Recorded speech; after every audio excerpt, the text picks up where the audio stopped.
A temporada de pagamento de dividendos programada para o começo do segundo trimestre de 2020 parece que só vai ficar uma anotação no calendário mesmo.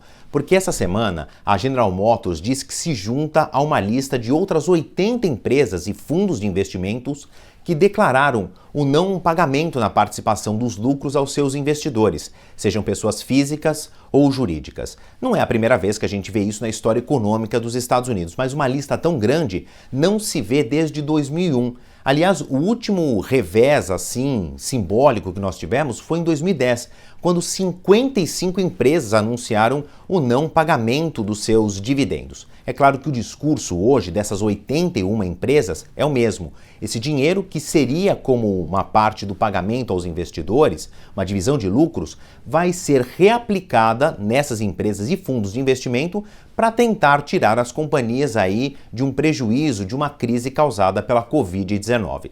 Esse número ele fica um pouquinho mais elástico se nós olharmos para as empresas que disseram que vão pagar os seus dividendos, mas numa parcela menor do que aquela calculada com as projeções de lucro antes da pandemia. Bom, a Bolsa de Valores de Nova York fez um cálculo também apontando que 22 bilhões e 800 milhões de dólares não vão sair dos índices SP500 e Dow Jones justamente por essa política de reinvestimento das empresas.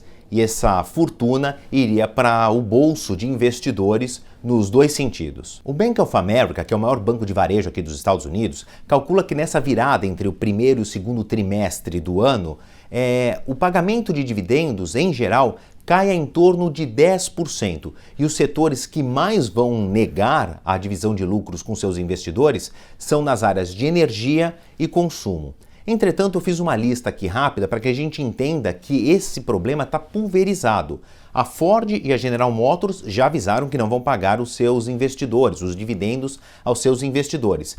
Depois, a Carnival, que é uma das maiores empresas do mundo em turismo, especializada em cruzeiros, também diz que não vai pagar por enquanto os seus dividendos. E agora a gente entra no setor aéreo. A Delta Airlines, que é uma das maiores companhias aéreas aqui dos Estados Unidos, e a Boeing, a maior fabricante de aviões em todo o mundo. Aliás, eu deixei a Boeing aqui no finalzinho dessa lista para lembrar que a Boeing está aí em rusgas com a Embraer desde o final de semana, quando ambas as companhias anunciaram que aquele projeto de fusão não deu em nada, deu um furo na água. Aliás, a Embraer procurou uma corte de arbitragem para tentar algum tipo de compensação diante do não avanço do projeto de fusão com a Boeing. O curioso é que as ações da Embraer, tanto as negociadas na B3, a Bolsa de Valores de São Paulo, quanto aqui na NYSE, na New York Stock Exchange, e assim como as ações da Boeing aqui na Bolsa de Valores de Nova York, sobem sensivelmente, que é uma resposta dos investidores entendendo o futuro agora das duas empresas,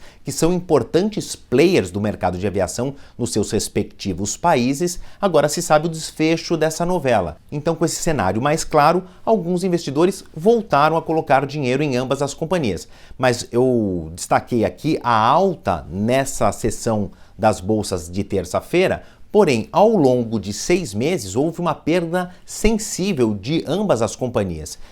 Falando da Embraer, no Brasil, ela perdeu mais de 50% no valor de mercado na Bolsa de Valores de São Paulo, e a Boeing teve aí uma redução de mais de 60% de valor de mercado na Bolsa de Valores de Nova York. E para a gente encerrar, esse revés aí das pessoas e empresas que esperavam os dividendos amarga um pouco as projeções que começaram a ser feitas no ano passado, porque houve um recorde em 2019 de pagamentos de dividendos aqui nos Estados Unidos, algo em torno da casa de 491 bilhões de dólares. Nunca os investidores haviam recebido tanto retorno das empresas. Havia uma projeção antes da Covid-19 que esse número fosse superando aí o $500 bilhão.